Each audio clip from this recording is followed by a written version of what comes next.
हमारी आज की कहानी नोवा के घर से शुरू होती है। घर में जिमी नाम का आदमी जोर लगा रहा था और उसके नीचे ही नोवा लेटी हुई थी। जोर लगा लगा कर जिमी का बुरा हाल हो गया था, लेकिन नोवा को जरा सा भी मजा नहीं आ रहा था। जिमी उससे पूछता है कि तुम्हें मजा क्यों नहीं आ रहा। इस पर नोवा कहती है कि तेरा हथियार बिल्कुल सिगरेट जैसा है। नोवा का ताना सुनकर जिमी वहाँ से जाने लगता है। जाते जाते वो नोवा को बुरा भला भी कहता है, जिसके बाद नोवा गुस्से में आकर उसके सिर पर एक फूलदान मारती है। जिमी की चीख किराएदार केविन ने भी सुन ली थी, जो इस वक्त अपनी लवर लिविया के साथ बैठा था। उधर नोवा एक चाकू उठाकर जिमी का पेट चीरने लगी थी। इस बार जिमी की चीखें दूसरा किराएदार रोमन भी सुन लेता है। वो जल्दी जल्दी नोवा के पास आकर उसे रोकने की कोशिश करता है। केविन भी नोवा को रोकने के लिए आ गया था। उधर केविन की लवर लिविया ने एक बक्सा खोल लिया था। बक्से के अंदर नशे की थैली थी और लिविया ने उसे चुराकर छुपा लिया था। दूसरी तरफ नोवा ने जिमी को रगड़ दिया था। केविन रोमन से कहता है, तुम जाकर मेरे औजार लेकर आओ, और रोमन वहाँ से चला जाता है। नोवा एक मुजरिम औरत थी जो नशा बेचने के साथ साथ खुद भी उसका सेवन करती थी। उसके दोनों किराएदार भी उसके जैसे ही थे। वो भी नशा बेचने के साथ साथ उसका सेवन करते थे।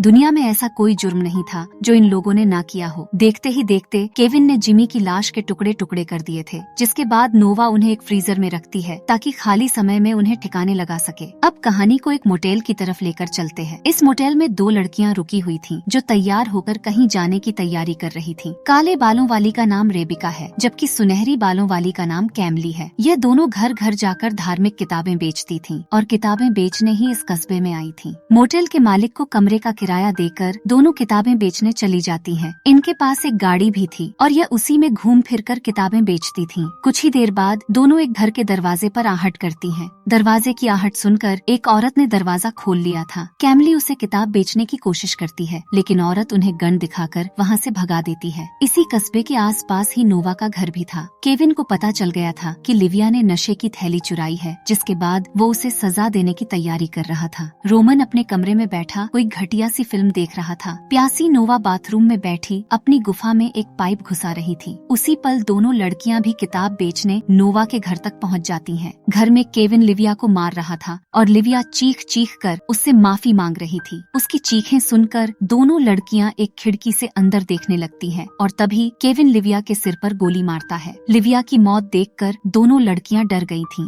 वो भागने की कोशिश करती हैं, लेकिन नोवा दरवाजा खोलकर उन्हें पकड़ लेती है। अब दोनों लड़कियां नोवा के कब्जे में थीं। रेबिका को रोकने के लिए नोवा ने उस पर वार किया था, जिसके कारण वो बेहोश हो गई थी। केविन घर से निकलकर चारों तरफ नजर मारता है। इसके बाद वो रोमन को साथ लेकर लिविया की लाश उठाकर चला जाता है। दोनों लिविया की लाश ठिकाने लगाने गए थे। उनके जाने के बाद रेबिका को भी होश आ गया था। अब नोवा अपने पैर से उसके बदन का जायजा लेने लगती है। इसके बाद वो उसका मुंह पकड़कर अपनी गुफा में घुसा लेती है ताकि उसकी गर्मी शांत हो सके। अपनी गर्मी शांत होते ही वो रेबिका को गोली मारती है। रेबिका की मौत देखकर कैमली डरकर बेहोश हो गई थी। कुछ देर बाद एक गाड़ी तेजी से आगे बढ़ रही थी। इस गाड़ी में तीनों दरिंदे बैठे थे, जो अब जंगल के बीचों बीच आ गए थे। दोनों बदमाश गाड़ी से कैमली को बाहर निकालते हैं। होश में आ चुकी कैमली उनसे पूछती है कि तुम मेरे साथ क्या करने वाले हो। केविन उसे बताता है कि हम तुम्हारे साथ एक खेल खेलने वाले हैं। तुम यहाँ चाहे भाग सकती हो, हम तुम्हारा पीछा करेंगे। तुम जिसके हाथ लगी वो तुम्हारे साथ जबरदस्ती करेगा। इसके बाद केविन इशारा करता है और रोमन उसे छोड़ देता है। अब कैमली भाग रही थी और दरिंदे उसे और तेज भागने को कहते हैं। जैसे ही कैमली उनकी आंखों से दूर होती है तो केविन रोमन से कहता है, तुम रेबिका की लाश दफन करो, मैं कैमली के पीछे जाता हूँ। उधर कैमली लगातार भाग रही थी और अब केविन भी उसके पीछे लग चुका था। केविन के जाने के बाद रोमन एक कब्र खोदने लग गया था ताकि उसमें रेबिका की लाश दफन की जा सके। दूसरी तरफ केविन ने कैमली को दबोच लिया था, जिसके बाद वो उसके साथ जबरदस्ती करने लगता है। दरिंदा एक या दो बार नहीं बल्कि कई बार उसकी इज्जत लूटता है। कुछ देर बाद वो अपने साथियों के पास वापस आ गया था और रोमन को चाकू देकर कहता है, जाओ जाकर तुम भी मजे करो, और मजे करने के बाद इस चाकू से उसे मार देना। अब रोमन कैमली को खोजने लगा था और वो जल्दी ही उस तक पहुंच जाता है। वो भी अब उसके साथ जबरदस्ती करने लगा था।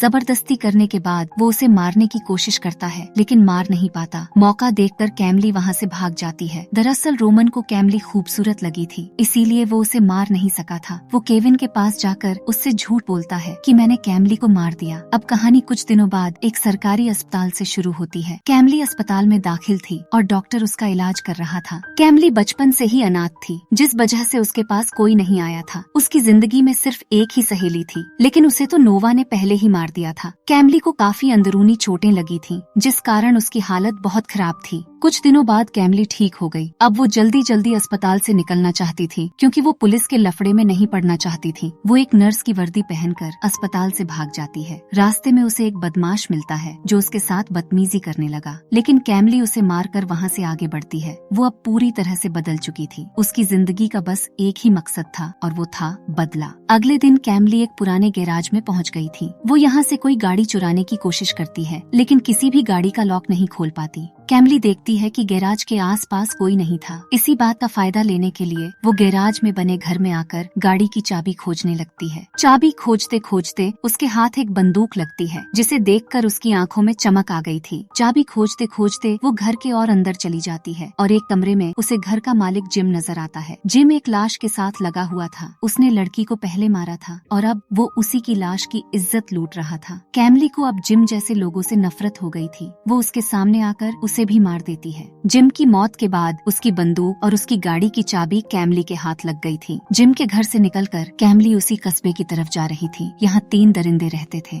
कुछ ही देर बाद रोमन अपनी गाड़ी से निकलता है और कस्बे में पहुंच चुकी कैमली उसे देखकर गाड़ी रोकती है। रोमन गाड़ी से निकलकर एक बार में आ चुका था। वो यहाँ अक्सर अकेला ही दारू पीने आता था। बाहर कैमली अपनी बंदूक भरने लगी थी। जल्दी ही रोमन दारू पीकर बाहर आता है और फिर पास बने बाथरूम में चला जाता है। गाड़ी में बैठी कैमली उसी का राह देख रही थी। वो जल्दी जल्दी गाड़ी से निकलकर सीधा बाथरूम की तरफ जाती है और फिर बाथरूम का दरवाजा खोलकर रोमन को मार देती है। हमारी कैमली ने एक दरिंदे को मार दिया था। रोमन ने भले ही उसकी जान बख्शी थी, लेकिन उसने भी कैमली के साथ जबरदस्ती की थी। रोमन की मौत के बाद कैमली नोवा के घर पहुंच जाती है। नोवा जैसे ही दरवाजा खोलती है तो कैमली बंदूक का मुंह उसकी तरफ कर देती है। वो जैसे ही नोवा को मारने लगती है तो बेचारी की बंदूक ही अटक जाती है। नोवा भी अपनी जान बचाना चाहती थी, जिसके कारण दोनों के बीच लड़ाई शुरू हो जाती है। लड़ाई में कैमली ने नोवा के हाथ में चाकू घुसा दिया था, जिसके बाद नोवा डरकर घर से बाहर निकल आती है। उसने जल्दी जल्दी हाथ से चाकू निकाल लिया था और उसी पल कैमली भी बाहर आ जाती है। अब नोवा उसे मारने की कोशिश तो करती है, लेकिन इस बार कैमली ही उसे मार देती है। नोवा की मौत के बाद कैमली जल्दी ही केविन के पास भी पहुंच जाती है। कैमली को जिंदा देखकर वो हैरान हो गया था। कैमली उसे ज्यादा समय नहीं देती और उसे भी मार देती है।